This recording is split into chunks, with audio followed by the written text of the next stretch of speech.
5, 4, 3, 2, 1, 0. Weekend confirmed. Ignition. Liftoff. Hey everybody, I'm Garnet Lee. This is the wrap-up show for ShackNews.com at E3 2011, and I am joined by Jeff Kanata there on the end, Mr. Billy Berghammer, who's nodding off. Hopefully the United States team won't be nodding off. Yes, true. Mr. Andrew Yoon of ShackNews.com, and Zach Ross. Alright guys, we're gonna bring this all to a close. We got about 10 minutes to talk about things, so I'm throwing the floor open. Biggest, most impressive games of the show for you guys. I was impressed today with Prey 2. It really blew my mind. Not alone. Not alone. I've heard a lot of good buzz about it. Really hard to believe that it would be that much better than the first one. It is a completely new, as we know, completely new concept, but it looks so cool. It really feels like it delivers the experience of being a bounty hunter. You know, it's got this awesome chase mechanic. It's got parkour-y sort of Brink-esque, Mirror's Edge-esque traversal. It's got hover boots. Oh, hover boots, wow. Hover boots are awesome. The future. Yeah. Dude, it's Star Trek: The Undiscovered Country. It seems like you can deal with things in a variety of ways. I love the creativity. They showed a sort of futuristic bolo that you could throw and capture guys. There was all this technology that you can use to you know, lots of choices of how you're going to complete missions, which missions you're going to do. Looked really great. I was floored by it. I thought it was awesome. Just like I said on the show like a month ago, you know, they took everything that was Prey and took it out of it. I mean, they should have done it all Prey 2, just because it makes a lot of sense, but I mean, it's not like that brand has much of a clout. Right. It's not I disagree. I think the brand had a lot of clout. Yeah, but it's something that was built over a long-term period. portals and walking on walls and all that shit's gone. All that shit's crazy gone. new and stuff, like, it's not in there. But So I respect you ahead. I really like where they're going with the game. I don't know why it has to be a Prey game. However, it could well be that they're going to bring the creative direction of the collectors back in, much like Star Trek used the board as a way to tie a bunch of different cultures together. Okay, give me something other than Prey 2. Mass Effect 3. That's not a surprise. Not a surprise, but it's great. Like, the thing that surprised me, I mean, it kind of doesn't surprise me, but it does, they're even more than Mass Effect 2 did, they're moving more away from the RPG I elements. mean, they've moved away from. Yeah, but even more so. Like, you have grenades. I mean, that just says shooter to me. Oh, It it's says, It's an action shooter. It's a third-person shooter. And you can move from cover to cover really easily. Yeah, you know, but the demo that they showed was very touching at the end. Yeah. I hope EA like is recording it and shows it. I got one choked up. I did too, man. You feel something which is admirable in video games. I would love more games aiming for that. Yeah, but the game looks fantastic. It is more action. As somebody who's played the first two games, I'm cool. Like, Alright. you know, there's new elements where you can modify your weapons and things like that. So the RPG system still seems to be in that. And There's a matter of shooters. there's a skill tree. Yeah, but it's true. So what did you think of the visual look with them dialing up the intensity, brighter, more colorful, a little oversaturated? This has the brightest look of any of them. It's definitely to go with the action game. Yeah, but they also showed. I thought it looked amazing. But they also, you know, there's a quick sizzle thing at the end that showed numerous different environments. So, Also, it has that scale that they've been promising, where it's like, yes, you're part of a huge war. It feels bigger than the first two. I like it too. Speaking to the look, it reminds me a lot of the Star Trek reboot by J.J. Abrams. The flashing lights everywhere, it's super bright. Lens flare. Yeah, lots of lens flare. That certainly plays into one of my big surprises. I got to check out the Star Trek game today, and I have to say, like, when I saw that thing announced, I was super skeptical. And I'm really surprised. It's a well put together co-op experience. I think that one of the things that I guess I hadn't really rocked to, because we've only seen, how many times have you seen the new Star Wars? I've only really watched it once. So I sort of forgot about how this new version of Star Trek is very much like Kirk and Spock, and they're like young buddies, and they came up through the academy, and they have like this crazy bond between them because, like, you know, Kirk is always the fuck up who's doing crazy wild stuff, and Spock's like the analytical guy who's there and is his rock to take care of it. And they played that up in the game. And by virtue of being a co-op game, they're able to really play that up. In one stage of it, something I thought that was good to see, because we've seen games like Army 2 where the co-op was completely contrived and felt very forced.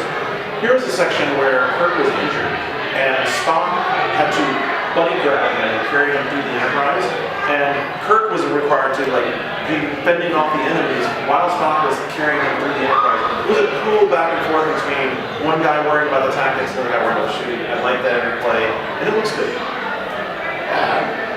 I was surprised. I was very surprised, I have to say. Very surprised. Star Trek could be a little bit of a shocker. Zap, where did you play today? Well, something that I think Shackers would really like is Serious Sam 3. Devolver Digital had a small meeting room outside of Devolver Digital. Who's Devolver They Digital? are the developers of Serious Sam, and they have their brand new Serious Engine 3 that is powering the game.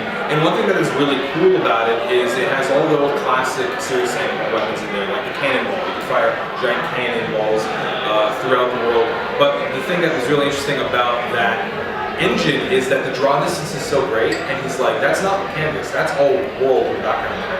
And to prove it, he fired a cannon at a building very, very far away in the distance, and fires it, and it bounced right off the building. And it's like, it's so fucking far away, and it looks really great. And of course, it's the Serious Sam gameplay. Things are running at you. It's funny because this is a prequel, so there's like a bit of a narrative, but it takes place before the first encounter. But they're like, we know people don't want to sit down and watch storylines for Serious Sam. It's sort of like, yeah, by the way, this is a prequel, now go shoot shit. It's not, are there shitloads of enemies? Oh yeah. So it's 16-player co-op. 16-player co-op. That's it? 16-player co-op. And it's a shitload of enemies that are through the entire campaign. That's and it's going to be 360, PS3, and PC. I asked if it was going to be retail or digital. They haven't even decided if it's going to be retail or digital. The game is intense. All of those enemies return. There are giant enemies, and I was like, is that a boss? I was like, no, that's just a regular guy you face up against from that time. The engine, you can shoot a guy with a cannonball and he splits into two pieces, and it's super, super intense. And those guys are doing something great. People are complaining about iron sights because there's iron sights in the game, but what they've done is they've taken out the sniper rifle and they put in an assault rifle, so you can get a little bit more of a range attack. But that game is just a bit smaller. Yeah. And do you have anything to bold you or like that in the show? I guess Rayman or Rayman, the Ubisoft. Oh, a little applause for the Origins? That's a game I Yeah, haven't played, and I wish I I had the biggest smile on my face playing that game. Yeah, I mean, it's just gorgeous. It's a lot of fun. I thought it would just be like a tech demo, but it's actually a really solid platformer, and it's actually sort of challenging as Very well. challenging, yeah. It looks cutesy, but I mean, just even watching people play the demo, no one got through the 4 levels that they had on display. And it has that new Super Mario Bros. Thing where you can mess with your opponents or your co-op partners as much as you're playing with them. You can smack people constantly. It's got wonderful, over-the-top, cartoony violence. It's great. All right, you guys know we like to wrap things up quick, so you're going to get asked this question many times in the next 2 weeks. 30 seconds. Jeff Canali, you started. Give me your game of the show, E3 2011. Oh man, that's so hard. I'm having a very difficult time this year because there's so many great games. I probably will go with BioShock Infinite. Okay. Just because in a sea of military shooters, medieval hack and slashers, BioShock Infinite stands out because it's such a refreshing, interesting science fiction setting, wonderful ideas, and it seems to really challenge notions of politics in games and what is possible in first-person narrative. I'm so excited about that. Yeah, see, that's a TV professional right there. He knows what 30 seconds sounds like. Billy Berger, 30 seconds game of I the show. probably won't go all of 30 seconds because I'm going to say what you just said. I was kind of on the fence with Batman. I didn't really even, I hate to say this, I didn't really like the first Batman that much. What? I only played, I know, I'm that ass. Maybe you should play the rest of our I This just is pretty played damn the good. first, I've heard. and I just didn't, it felt too Metroid where I had a staging and shit. This definitely, okay, so maybe I'll just pick Batman, but I mean, Batman just had, the action was just so intense. And You know that action in Arkham Asylum. they should put that shit in the game, but BioShock, But Bioshock, like that's a world that I would love to play around in. I want this guy to, I want to fucking jump off buildings and be able to be a personal roller coaster and rip around. It was ridiculous. Like, I can't wait to see how that game That's the Bioshock Infinite side of the table. Andrew, are you going to do something different for us? Well, I didn't see Bioshock and Arkham City. I saw jumping up and down, trying to look over the wall. The TVs are at really bad You're on angles. the outside of the city. You're like, I hear it's good in there. Right, it looks like something's happening. So I would give that game a show if I could play it. But I guess of the games that I play, I'm still gonna say Sound Shapes for now. Nice. It's exactly the game that I want, and it somehow makes having a rear touchpad make sense. And it sold me on a platform that I was skeptical on. So I think that's a pretty huge achievement. That right there says a lot. Zavamanos, where you going? So here's the problem with my selection. My problem is that because I was scheduled to see some of the lesser known or lesser wanted titles of E3. So I probably would go with the Bioshock Infinite. I was there when they announced it, and I thought it looked amazing. Batman looks amazing.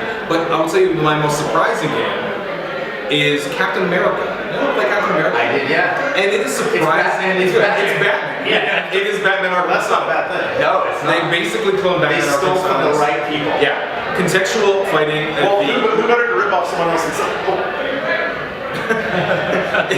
It's contextual fighting, so you can control a lot of the flow of the actual gameplay.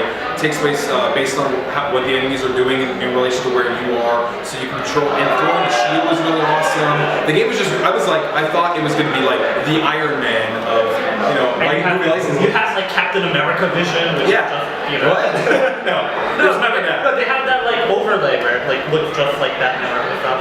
Certainly not the best game, obviously, but Nice surprise, most yeah. surprising. That's great. Alright. All right, yeah, so before we let Jeff tear into this last rack of ribs that's been taunting him here, it's very tough for me because I have a lot of spiritual flavor, a lot of things, and I think part of it is also what you see when you see it. At the end of this long week, after seeing all these games, I saw Uncharted. And I tell you what stood out the most is a number of games have been trying to bring in a cinematic feel, and it seems like we're back to this era of playing QTE. And I don't really enjoy QTE anymore. It's one of my knocks against Tomb Raider. When I saw Need for Speed The Run, I'm like, wait, I'm playing a racing game and there's QTE elements in Ninja it? Gaiden 3 has a Ninja ton. Gaiden 3 has a ton of them in it, and then I get into this great cinematic scene on this escaping cargo plane with Drake having this fight, and instead of being QTE, he's in a fist fight. He's in a real fist fight. Fucking blows coming over each side, the guys are fighting it out, it's a real fist fight. That right there did it for me to make Uncharted 3 my game of E3 2021. It's hard to argue with that, man. It's a gorgeous, amazing game.